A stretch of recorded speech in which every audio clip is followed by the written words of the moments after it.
We bought a 2022 GR86 Cup car and ready to turn it into a driving machine.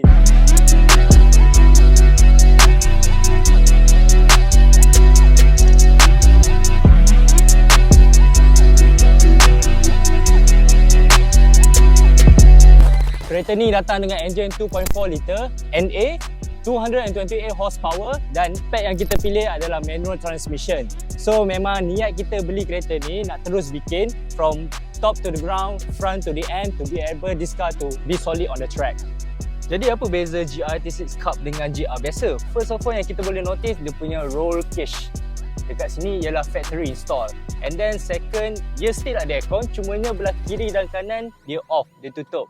And standard lah, dari kereta dari Jepun memang infotainment dia cabut lah. Unfortunately, we have a very limited time before our track day, which is 2 weeks more. So let's get started, boys.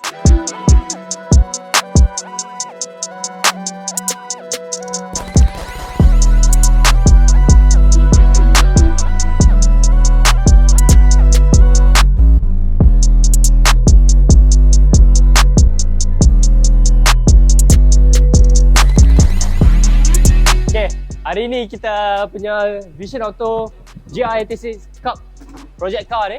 Apa kita buat dalam ni? Hari ni kita keluarkan dia punya oil sump. Kita tengok apa ada dalam oil sump tu. Selalunya common issue lah untuk GR86 ni. Dia ada silicone yang berlebihan dan takut dia sumbat dalam oil pickup tu. Jadi kita keluarkan, kita bersihkan semua, kita kasih clean, kita potong semua, buang semua itu silikon. Dan kita apply lah silikon baru, RTV yang baru dan masuk balik.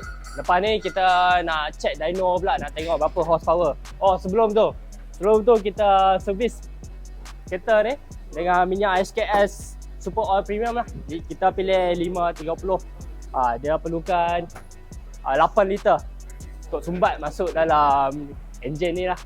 Lepas dah siap semua, dah servis semua, kita run dyno. Nak tengok berapa horsepower bone stock Ini kereta semua stock lagi, tak ada kita buat apa lagi semua.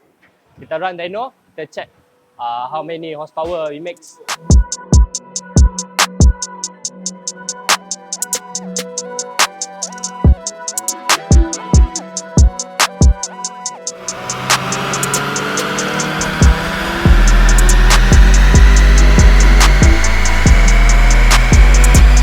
Okay, sekarang kita dah selesai dah dengan base Dyno Run on this car GR86 project car by Vision Auto.